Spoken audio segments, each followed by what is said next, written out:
Hello everyone, this is Anukampa Sonkar and you are watching my channel that is Anukampa Tutorial। आज का हमारा topic है replication of DNA in prokaryotes. इसके पहले जो video हुआ उसमें हमने देखा replication of DNA in eukaryotes.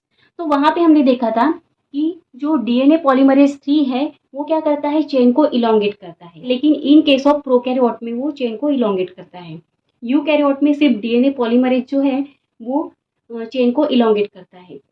तो यूकैरियोट में क्या होता है, यूकैरियोट में जो चेन सिंथेसाइज होती है, तो यहाँ पे जो सिंथेसाइज होती है तो अल्फा डीएनए पॉलीमरेज जो एंजाइम है वो चेन को इनिशिएट करती है, दैट इज आरएनए प्राइमर को यहाँ पे आके अटैच कर देती है। फिर चेन को अगर इलोंगेशन करना है तो delta and epsilon DNA polymerase जो है वो चेन को इलोंगेट करते हैं। तो ये कहाँ पे हो रहा है, ये यूकैरियोट में हो रहा है। तो इसको आप थोड़ा करेक्ट कर लीजिएगा। नेक्स्ट और एक चीज़ वहाँ पे देखनी है कि हमने बोला था, हमने डिस्कस किया था, दैट इज 1 सेकेंड में अप्रोक्सीमेटली 2000 बेस पेयर ऐड होते हैं जब चेन इलोंगेट होती रहती है। तो ये बात सही है, लेकिन ये होता है in case of prokaryote. Eukaryote में क्या होता है, यूकैरियोट में क्या होता है कि 1 सेकेंड में 100 टू 200 बेस पेयर इतनी जो न्यूक्लियोटाइड है, मीन्स इतने जो बेस पेयर है वो ऐड होते हैं चेन को इलोंगेट करने में। तो ये भी आप थोड़ा करेक्ट कर लीजिएगा। तो replication of DNA in prokaryotes हम देखेंगे, उसके पहले हम देखते हैं रेप्लिकेशन प्रोकैरियोट्स एंड यूकैरियोट्स में कैसा होता है, मीन्स थोड़ा डिफरेंस हम देखेंगे। तो प्रोकैरियोट में हमको पता है कि जो डीएनए होता है वो कहाँ पे होता है, साइटोसोल में होता है। बैक्टीरिया का जो डीएनए है वो कहाँ पे होता है, साइटोसोल में होता है। अगर बैक्टीरिया का जो डीएनए साइटोसोल में होता है तो रेप्लिकेशन भी कहाँ होगा, साइटोसोल में। तो प्रोकैरियोट में क्या होता है, जो रेप्लिकेशन होता है वो कहाँ पे होता है, साइटोसोल में। और यूकैरियोट के बारे में हमको पता है कहाँ पे होता है, न्यूक्लियस में। कहाँ पे होता है, न्यूक्लियस में। अभी ये जो प्रोकैरियोट है तो उसका जो डीएनए होता है वो क्या होता है, डबल स्टैंडर्ड सर्कुलर डीएनए होता है। और यूकैरियोट का हमको पता है कैसे होता है, लीनियर होता है। कैसे होता है, लीनियर होता है। प्रोकैरियोट में क्या होता है कि only one site of origin of replication होती है, मीन्स एक ही साइट रहेंगी ओरिजिन ऑफ रेप्लिकेशन की, और उसको बोलेंगे ओराई सी साइट। प्रोकैरियोट में only one origin of replication होती है। लेकिन इन केस ऑफ यूकैरियोट में क्या होता है, यूकैरियोट में क्या होता है, multiple site of origin of replication होती है। ये आप देख रहे हो, मल्टीपल साइट ऑफ रेप्लिकेशन होती है।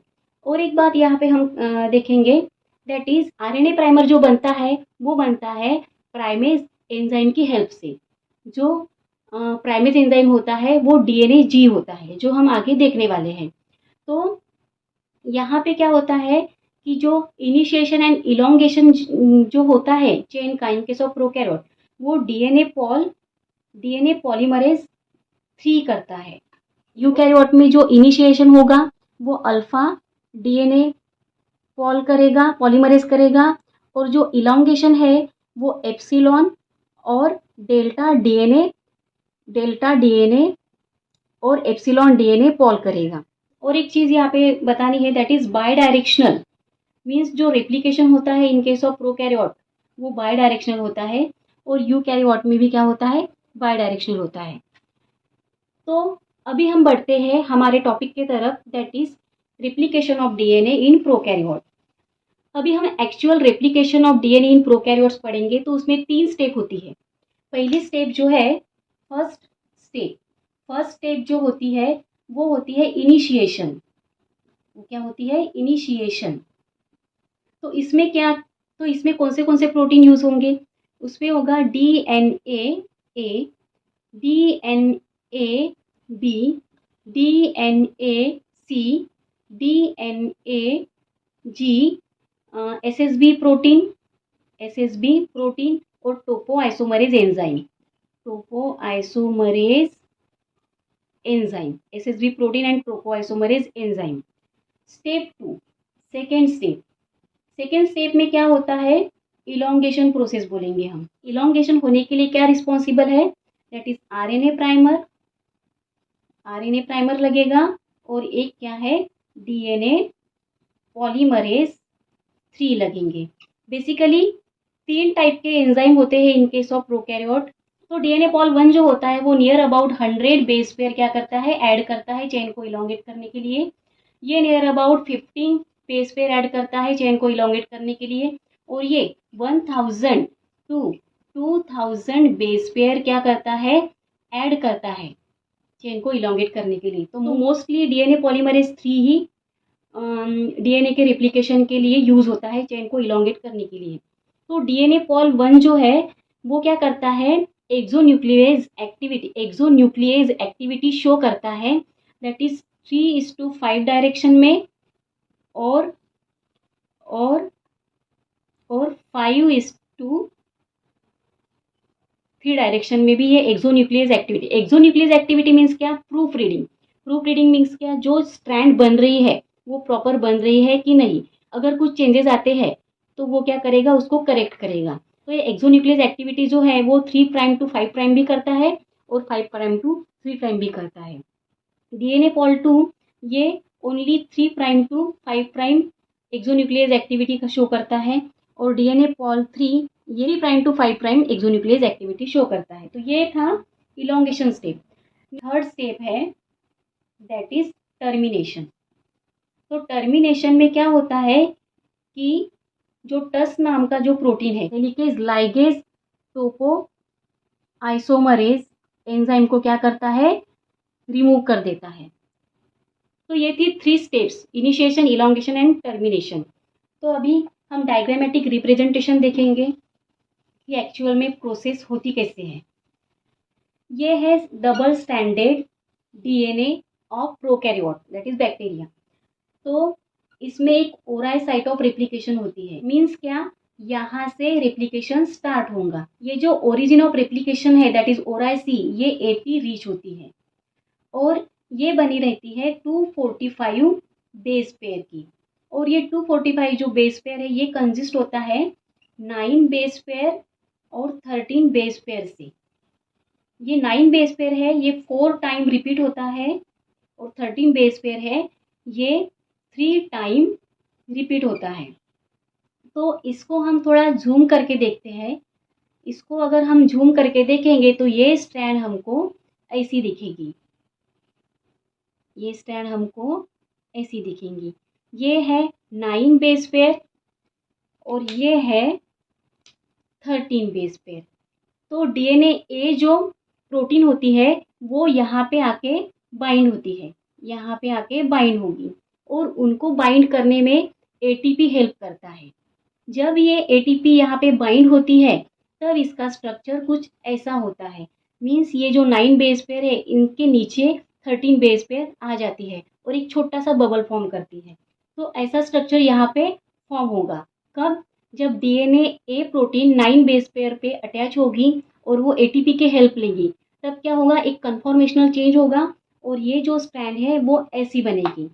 तो अभी ये छोटा सा बबल यहाँ पे फॉर्म हो गया है और बड़ा बबल कैसे फॉर्म होगा कि जो हाइड्रोजन बॉन्ड होंगे दोनों के बीच में, दोनों स्ट्रैंड के बीच में, वो कट होने के बाद ही बड़ा बबल फॉर्म होगा। तो डीएनए बी जो प्रोटीन है उसको ही बोलेंगे हेलिकेज एंजाइम। तो हेलिकेज एंजाइम कैसे होता है, ऐसे सर्कुलर फॉर्म में होता है।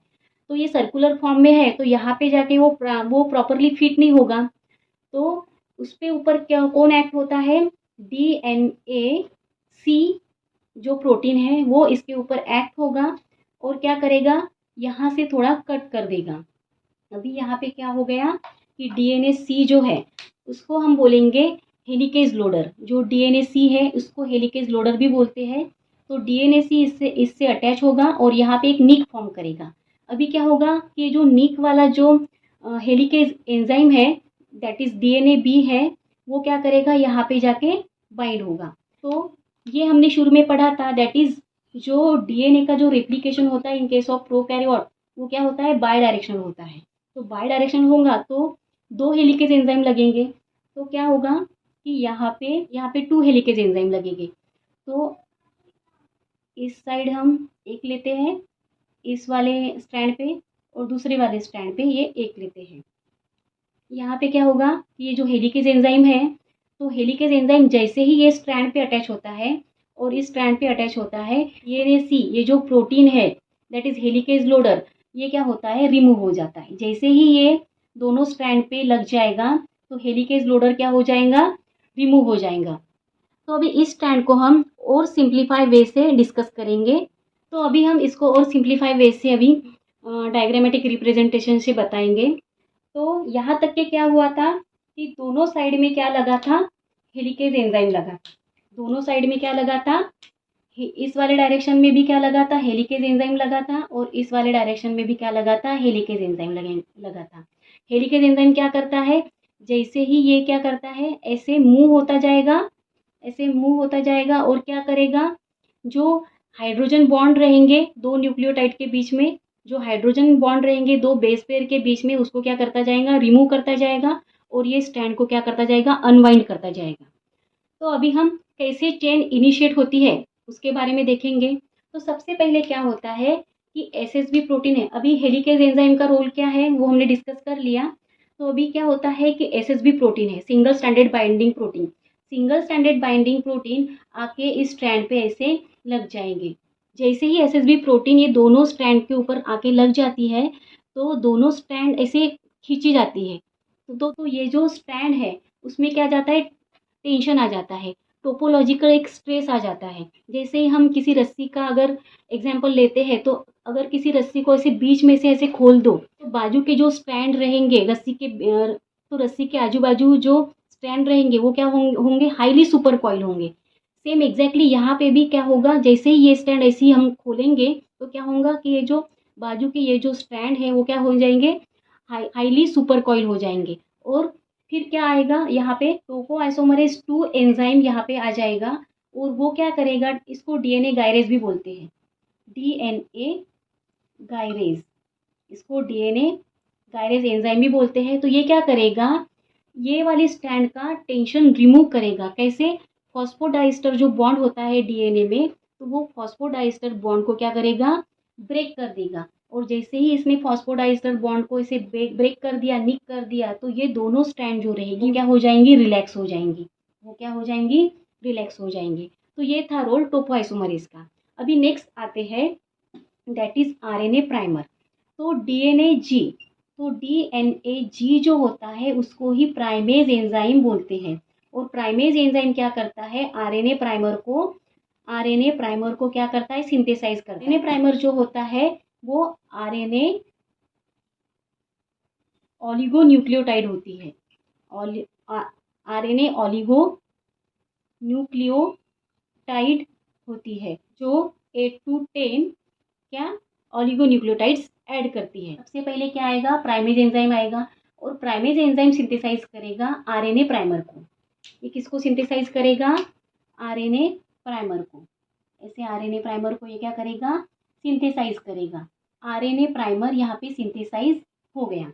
तो ये क्या बोलेगा आरएनए प्राइमर, अभी मैं तो यहाँ पे आ गया हूँ, अभी डीएनए पॉलीमरेज तुम चेन को इलोंगेट करो। डीएनए पॉलीमरेज क्या करेगा, चेन को इलोंगेट करना स्टार्ट कर देगा।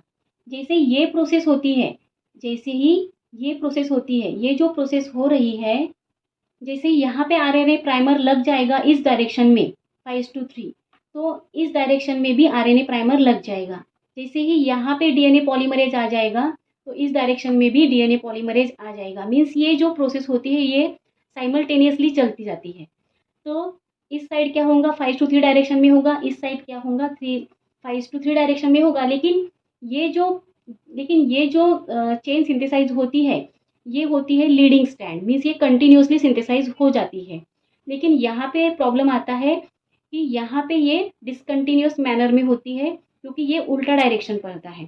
तो पहले आरएनए प्राइमर यहाँ पे आएगा और 5:3 डायरेक्शन में, और 5:3 डायरेक्शन में यहाँ पे डीएनए पॉलीमरेज वर्क करेगा। 5:3 डायरेक्शन में, 5:3 डायरेक्शन में ऐसे वर्क करेगा, मीन्स इस डायरेक्शन में जाएगी चेन।